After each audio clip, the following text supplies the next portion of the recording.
All right, pretty good JKD class today. We spent most of it building and working on a medium length, I guess, combo. The combo went jab, cross, slip the punch, cross again, hook, block the kick, either this way or this way, and then hook, cross again. I liked the combo. It had a bit of a bunch of stuff. There was some punches. There was some slipping to dodge other punches. We had a kick block. It had a good variety, I felt. Furthermore, it had that slip. As I've mentioned a million times before, my head movement's not great, so slipping punches like that is definitely something that I need to work on. Especially after this class, I got punched so many times during this class.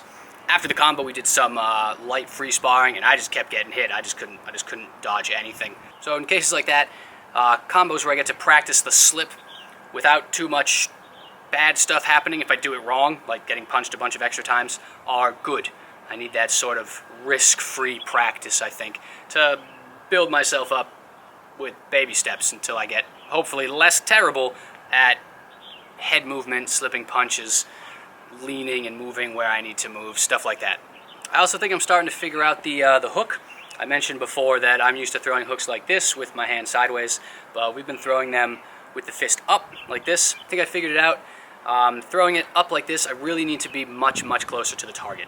Because if I am not close enough to the target, what happens is I either sort of like hit it with my thumb, or I have to like tuck my wrist in so that I can punch it, but then my wrist is bent, so I hurt my wrist or my fingers because my bones aren't aligned. I think that punching like this, though, I can have a little bit more distance and still keep my bones mostly straight without punching with the thumb or bending my wrist.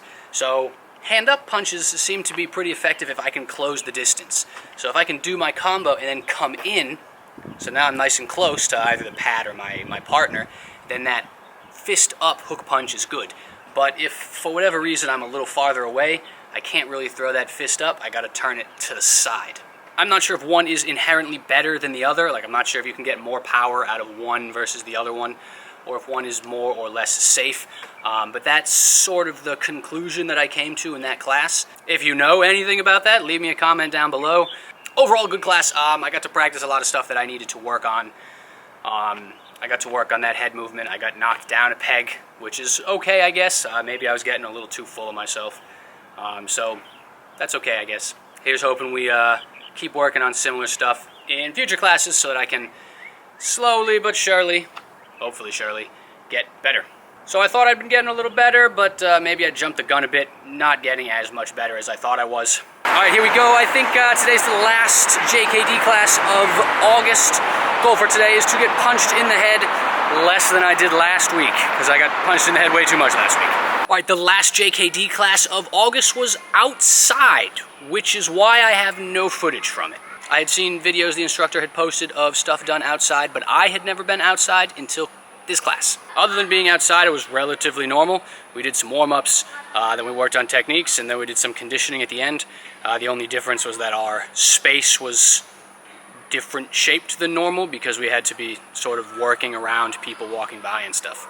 So instead of doing like our stretch kicks up and down the floor, we did them in place so that we weren't getting in the way of people. And then after doing our warm-ups, we did some partner drills with pads for the rest of class until the conditioning at the end. The first thing we did that I don't think I had done before was a very dedicated head movement. So we did a jab, and then we dodged the return, the counter punch from the opponent, and then did another jab. Jab, dodge, jab. Probably getting sick of it.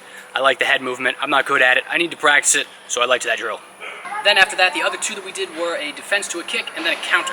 So the first was a kick coming from this side. So it was block with the front leg, land into jab cross. So block, jab cross. And the other one was a kick coming to this side that we blocked with the back leg. That one was block, cross, hook. Block, cross, hook. I was definitely better at blocking with the front leg because the front leg block sort of comes down straight into that jab. But I had a little bit of trouble with the back leg block because it required sort of an extra step in the middle. You had to block with that back leg and then sort of step into that cross. Overall, not much material in the class. We mostly focused on that handful of things going back and forth with our partner. And then afterwards, we did our conditioning. We did push-ups, which we often do as conditioning, and then we did some like jumps and frog hops and stuff, and then we did running. Running is obviously not a conditioning bit we usually do at the end of class because we're inside the building and there's not a ton of space. But since we were outside, we had lots of space to run. So after we finished all of our pad work and all of our other conditioning, we ran like a really big loop before finishing class. Honestly, I kind of liked having class outside. So hopefully we do some more outdoor classes. It really depends on rain, I guess. We had a really good day, so we could go outside. But it's going to start raining soon, I think, so probably going to be inside a bunch.